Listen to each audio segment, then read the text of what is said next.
कुछ महीने पहले कर्नाटक में ऐसी घटना हुई जिसका किसी को अंदाजा नहीं था। नवंबर 2020 के लिए अपनी सैलरी लेने के बाद लगभग 7,000 कर्मचारियों ने ताइवान की आईफोन मेकर कंपनी विस्ट्रोन के कोलार स्थित कॉम्प्लेक्स में तोड़फोड़ कर दी। इससे प्रोडक्शन लाइन को नुकसान पहुंचा और आईफोन के हजारों पार्ट कॉम्प्लेक्स में बिखरे हुए मिले। बेंगलुरु स्थित नरसापुर में टोयोटा कंपनी की एक फैक्ट्री भी इसी समय से बंद है। ऐसा इसलिए क्योंकि कंपनी ने सस्पेंड किए गए संगठित कर्मचारियों को काम पर वापस बुलाने से इनकार कर दिया था। घटना के बाद कंपनी के एमडी ने इसे काम के लिए दुनिया की सबसे समस्याग्रस्त साइट बता दिया। कोरोना वायरस महामारी के बाद ग्लोबल सप्लाई चेन को फिर से पटरी पर लाने की दुनिया की कोशिशों के बीच भारत ग्लोबल मैन्युफैक्चरर्स को आकर्षित करने के प्रयास कर रहा है।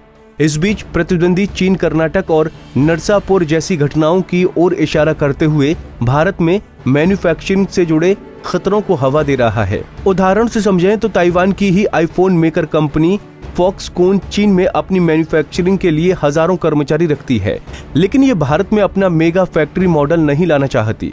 इसकी वजह कंपनी ने संगठनों और स्थानीय राजनीति को बताया है। वहीं भारत के लेबर लॉ यानी श्रम कानूनों का पालन करना भी कंपनियों के लिए मुसीबत से कम नहीं है। अगर किसी कंपनी में 6-7 कर्मचारी काम करते हैं तो ट्रेड यूनियन एक्ट 1926 लागू होता है। जब ये संख्या 7 या 10 होती है तो फैक्ट्रीज एक्ट लागू हो जाता है। वहीं संख्या 100 तक पहुंचने पर इंडस्ट्रियल डिस्प्यूट एक्ट लागू हो जाता है। ये कानून देश की आजादी के समय लाया गया था। इसके अलावा मौजूदा वक्त में कंपनियां सरकार की मंजूरी के बिना कर्मचारी को नहीं निकाल सकती हैं और दिवालिया होने के बावजूद उन्हें सैलरी देनी पड़ेगी। कानूनों के इस जाल से बचने के लिए कंपनियां विभिन्न एजेंसियों के माध्यम से कॉन्ट्रैक्ट वर्कर्स की भर्ती करती हैं, जिन पर वेतन, सालाना इंक्रीमेंट, वर्किंग आवर और अन्य लाभ जैसे यूनियन एग्रीमेंट लागू नहीं होते। इस वजह से कॉन्ट्रैक्ट वर्कर्स से कम सैलरी पर ज्यादा काम लिया जाता है। इतना ही नहीं, ऐसे वर्कर्स को प्रोविडेंट फंड, मेडिकल और ट्रैवल लीव जैसे लाभ भी नहीं दिए जाते हैं। अब आईफोन मेकर कंपनी विस्ट्रोन की कहानी भी यही थी।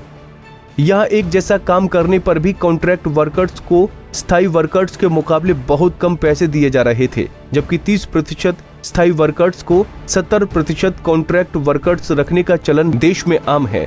कॉन्ट्रैक्ट वर्कर्स की हालत को समझते हुए केंद्र सरकार द्वारा नए लेबर कानून लाए गए हैं ताकि कंपनियां अपने कर्मचारियों के साथ समान व्यवहार करें। इनके तहत कर्मचारियों को एक निर्धारित अवधि के लिए काम पर तो रखा जा सकता है, लेकिन कॉन्ट्रैक्ट की अवधि खत्म होने तक कर्मचारी को सारे लाभ दिए जाएंगे।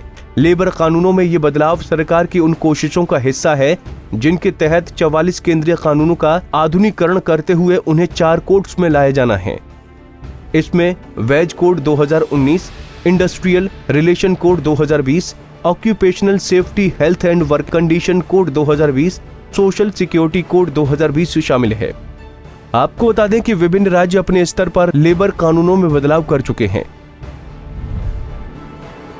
राजस्थान में वसुंधरा राज्य सरकार ने इस संबंध में सबसे पहले कदम उठाते हुए 2014 में अपने लेबर कोड्स के नियमों में बदलाव किए थे। 2016 में निश्चित अवधि का कारोबार सबसे पहले गारमेंट इंडस्ट्री में शुरू किया गया था और बाद में दूसरे क्षेत्र में लागू हुआ। हालांकि इससे मिले जुले नतीजे ही सामने आए। ताजा आंकड़ों के मुताबिक यहाँ बेरोजगारी दर 10.6% है, जो देश में सबसे ज्यादा है। लेकिन इन बदलावों से लेबर प्रोडक्टिव यानी श्रम उत्पादकता जरूर बढ़ गई, क्योंकि कर्मचारियों को अपनी नौकरी जाने का डर था। आंकड़े बताते हैं कि देश में जहां लेबर कानून सख्त नहीं है, वहां प्रोडक्टिविटी भी ज्यादा है। उदाहरण के लिए गुजरात ने अपने स्पेशल इकोनॉमिक जोन्स में केंद्रीय लेबर कानूनों से छूट दी थी, जिससे राज्य को एक मैन्युफैक्चरिंग हब बनने में मदद मिली।